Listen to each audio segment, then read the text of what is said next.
Help support the show by joining the Patreon or becoming a YouTube member. Also, hit that like button and subscribe if you want more Browns-focused content.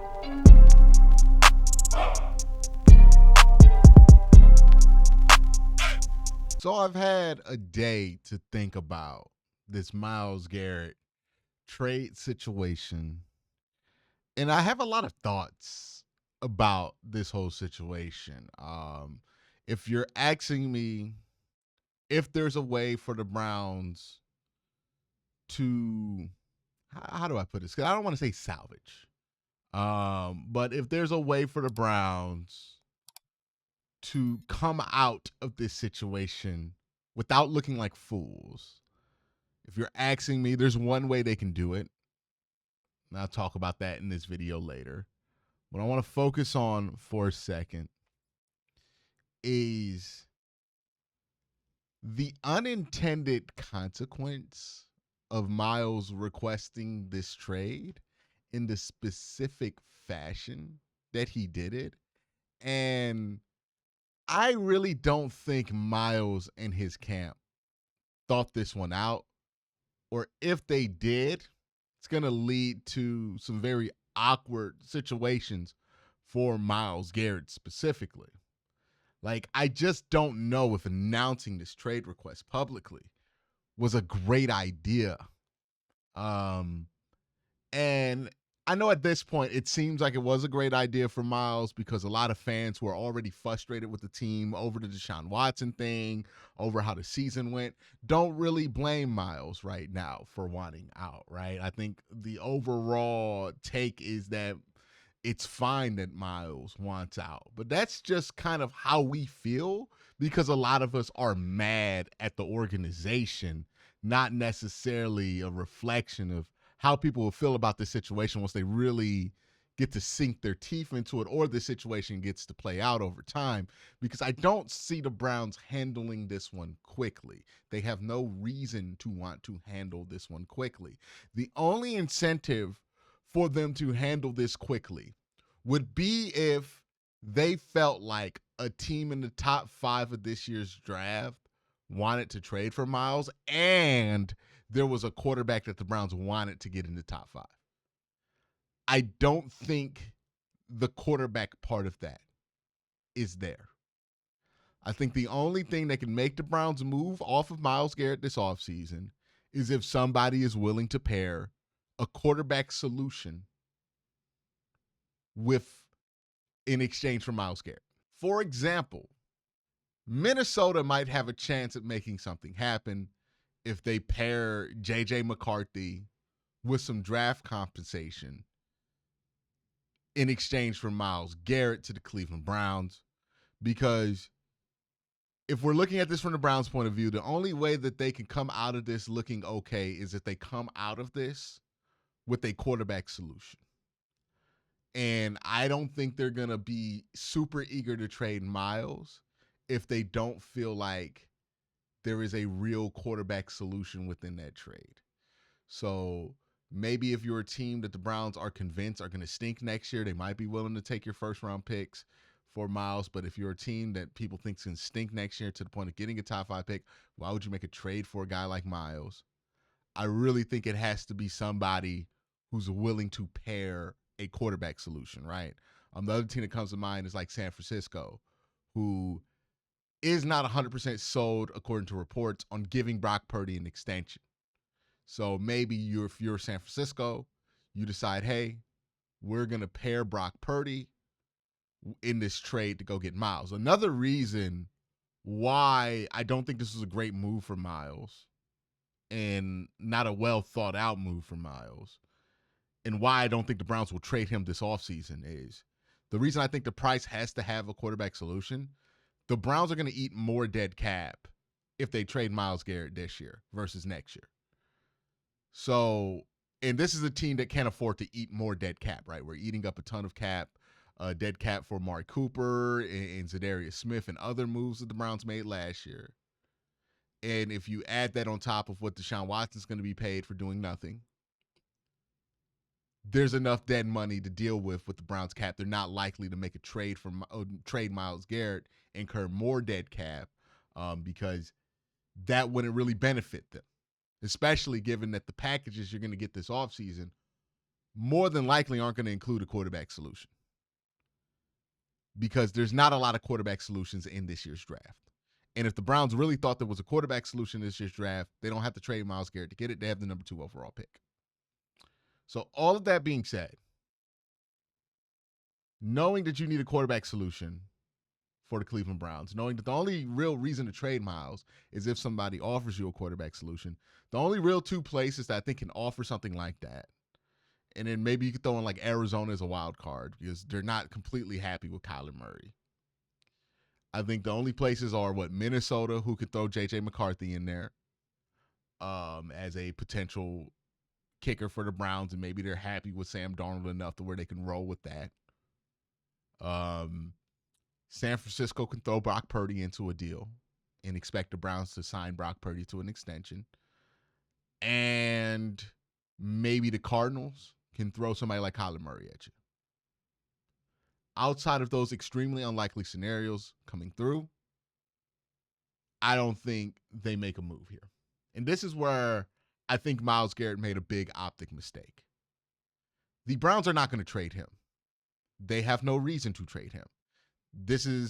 Remember we were talking about Trey Hendrickson when he requested a trade from Cincinnati, and we thought that was going to automatically happen, but having the 2 years of extra control on Trey's contract meant that Trey wasn't going anywhere.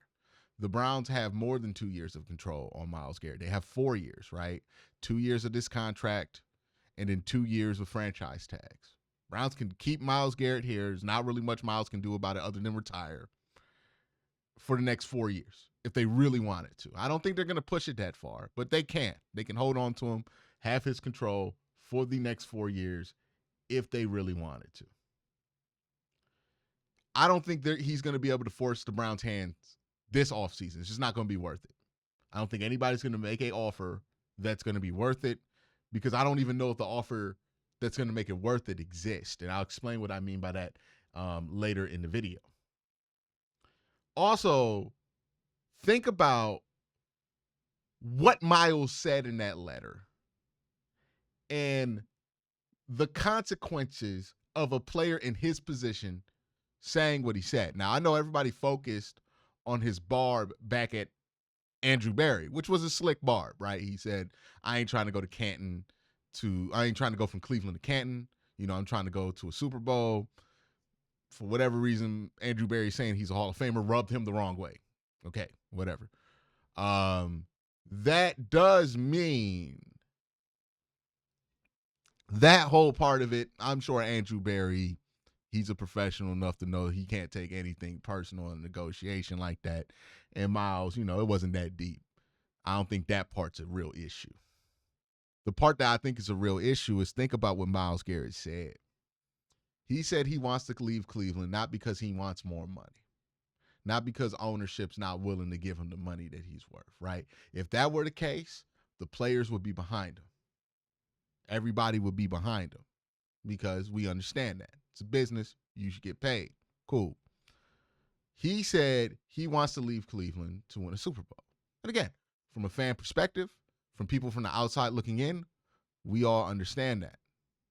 But think about if you're in that locker room and you basically hear Myles Garrett say, these dudes, I can't win with these dudes. I mean, he effectively calls you a loser.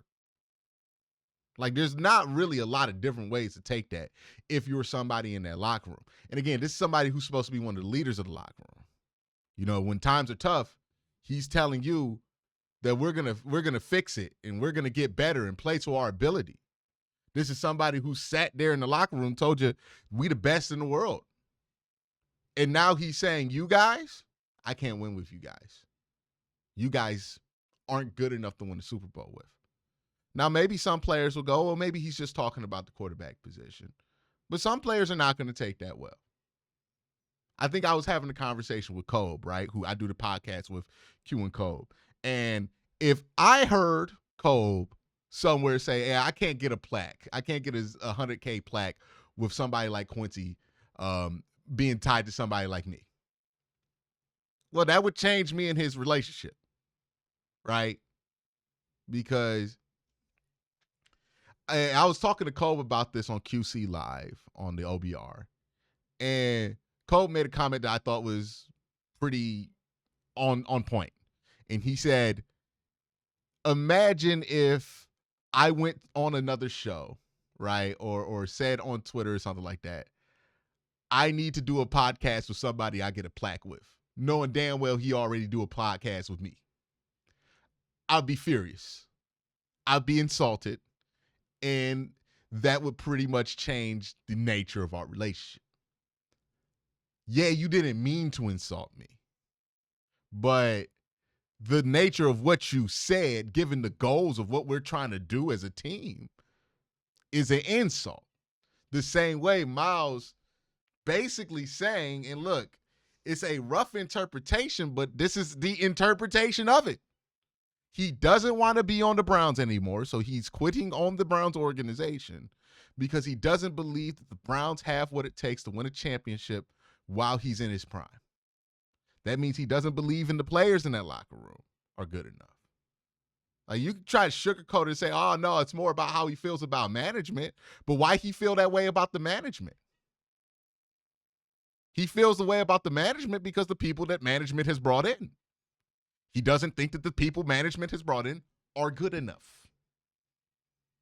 So, yeah, it might be about how he feels about Andrew Berry, but that how he feels about Andrew Berry is a reflection on how he feels about the people in that locker room. And again, I don't think he intended this, but I don't even think he really thought this one out. But that's the consequence of saying what you said. And again, if he were just a regular player, if he were a running back or a rotational DB or a really, really good edge that wasn't like trying to put himself as the leader of the team, it wouldn't be a problem. But when you are the leader of the team, the face of the franchise, and you're saying this about your other teammates, well, shit gets awkward. Because why should that be the case? Why can't you win with us? And this is where I start to question if this was actually a good move for Myles. Because all of this, right? The letter being drafted, the signature on it, all that fun stuff. When you go into a negotiation, you have your demands, but you also make your demands understanding that you can get a concession, right? I made this point about Deion, where Deion, he might act like he's going to prevent a team from drafting his son. He knows he can't make that happen. But what Deion can have, or Deion can do, is leverage that sentiment into a meeting with ownership and be able to develop a relationship where he can have some pull over the coaching staff or the hires that are brought in or whatever it is around his son, right? Doesn't mean that he's going to be in full control, but it does mean that he's going to be able to pull concessions. Whenever you go into negotiation, that's why you don't just burn it down. You go into negotiation understanding, hey, this is what I demand. This is what I want. But also, if I can't get that, I'm at least trying to leave here with this. It's basic negotiation. If Myles Garrett can't get traded, which very likely he can't get traded, what is he trying to grab? Because if his plan B were about money, he should have said that in the statement instead of saying it's about not being able to win a Super Bowl. Because again, the inherent insult that you're going to give to a lot of guys in the locker room, and maybe it doesn't affect Denzel Ward or Jerry Jeudy or like the bigger time players on the roster, right? Maybe his boys aren't really offended and understand why Myles is frustrated. But to the rank and file on the team, the other 40 guys or 40 plus guys on the roster, I mean, they're not going to take that well. It's going to be really easy to galvanize them against him. And if this were about like, hey, I at least want to get money, be well compensated if I can't get moved to the team I want to, then this was a bad way to go about it. If this was about ultimately being able to choose where you go, I think this was a bad way to go about it. I just don't see what the plan B is here for Myles if he can't get traded. And you had to have thought that he considered a plan B when making this request, because you have to if you're in his situation where you have a bunch of years left of control in your contract. I hate how he did this. Now, I'm gonna be honest with you. I don't mind that Myles requested a trade. I get the frustration, but how he did this, that's gonna be a mess that I don't think can be cleaned up. And this is the tough part, the tough pill to swallow. This is a situation because of how it was done that I think makes moving Myles Garrett inevitable. When you do that, doesn't have to be soon. But within the next 2 to 3 years, you're going to have to trade Myles Garrett. More than likely. Now, there is the rare scenario where you're able to work things out, talk things out, smooth things over, and Myles is here. He signs an extension, has a ton of guaranteed money. He ain't going nowhere. There is a small chance that can happen, but more than likely, you're going to have to trade Myles within the next couple of seasons. And that's a tough pill to swallow, because if there were an option not to trade Myles, I would take it. I don't want to trade Myles Garrett. I desperately want to avoid it. But it seems like at this point, you kind of got to treat Myles like a disgruntled basketball superstar, which is to say, you don't got to trade him right away. He can be disgruntled for a year or two. But when you do trade him, you got to make sure it's at the right time. And I think that's the most important thing, which brings me back to the question about, can you use Myles to get a quarterback? Well, if you're trying to do that in 2025, your options aren't that great and aren't that likely. But if you want to do this after the 2025 season, I think your options get a little bit better. Because if you want to trade Myles to another team in order to get a quarterback, what I think you want to know is the draft order of the 2026 draft. A lot of people have asked me, well, Quincy, you don't want to draft the quarterback in this year's draft. When do you want to draft the quarterback? I always say, I think 2026 is going to be a better year. 2027 is going to be a better year. The follow-up question to that is, how are you going to get the pick to select the quarterback? Now, again, you trade Myles Garrett, you're probably going to have to trade a bunch of other players. You might just stink enough to get whatever pick you need to get a quarterback next year. But let's assume that the Browns don't naturally get the pick that they need to get a quarterback. Well, then what? Okay. You can look at a team, and every year there's a couple of teams that feel like they're in the top 5 by accident, right? Maybe they feel like their quarterback got hurt. Maybe they feel like, just they got a lot of injuries. That's why they lost, whatever reason, right? A team like Jacksonville that has a quarterback they're committed to, or Miami, they always slide in the top 5 somehow. There's going to be somebody in the top 5 of next year's draft that is not going to be dead set on getting a quarterback. There's going to be teams that just want to draft the best player available. To those teams, Myles Garrett is going to be an extremely attractive option to trade for. And if you're the Browns and you could trade Myles Garrett for a chance at one of these quarterbacks in 2026, potentially. Now, the other question I get asked, right, now that we have covered what drafts do I think are going to be better shots for quarterbacks, and what way you can use to get into the pick to get a quarterback if you don't have the pick naturally. Who are the quarterbacks that you think could be there, right? Like have a legit chance to be there. I think you have 3 guys who, if they have a breakout season, they will be in the conversation for number 1, number 2, number 3 overall. Nico Imalava out of Tennessee, top recruit coming out, had a decent season last year. If he has a breakout next year, he will be a top 3 pick. Arch Manning, if he has a whiff of a breakout, if he even kind of looks like he's going to be good, because of his last name, he's going to be a top 3 pick. Lenoris Sellers, who had a little bit of a breakout last year. Again, all these guys would be redshirt sophomores, so they'll be eligible for the draft, 3 years out of college, 3 years out of high school.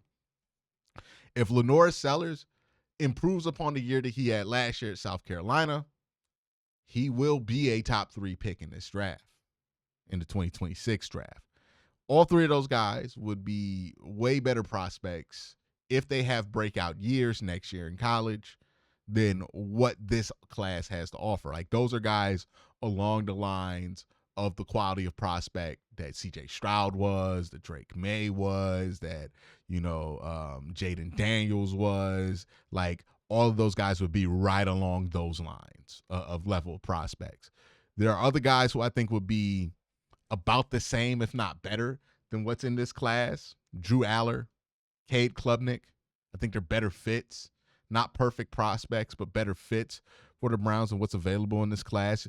Garrett Nussmeier is a wild card to me. I'm not completely sold on him, but a lot of people in the draft community seem to be sold on him. So if you have an opportunity next year, and let's say Nico, Arch, and Lenoir all have breakout years, decide to come out, and you have a chance to get one of those 3 guys because you could trade Myles Garrett, well, that's the only thing that's going to really salvage this trade. And the reason I would opt to hold on to Myles Garrett for the 2025 season is because I want to play out the 2025 season, see how it rolls, right? See how the dice rolls. How many games do you win? How many games do you lose? Where's your pick at? But more importantly, where are other teams' picks at? I don't want to trade Myles Garrett this offseason for extra first-round picks and then just cross my fingers and hope that the team I trade him to stinks when I gave them Myles Garrett for that season. I want to get the pick that you got when you didn't have Myles on the roster, right? And the Browns could do that now and get another top 5 pick, but I don't want another top 5 pick guaranteed as a selling point of a trade for Myles Garrett if it's not going to be in a draft class where I think I can get a quarterback. I don't think 2025 is the year to do that, so I'm going to wait till 2026, see who falls into that draft class. Maybe a team that's good has an extra first-round pick next year because of a trade, and you can move that pick to get Myles Garrett. There's a lot of ways this can break down next year.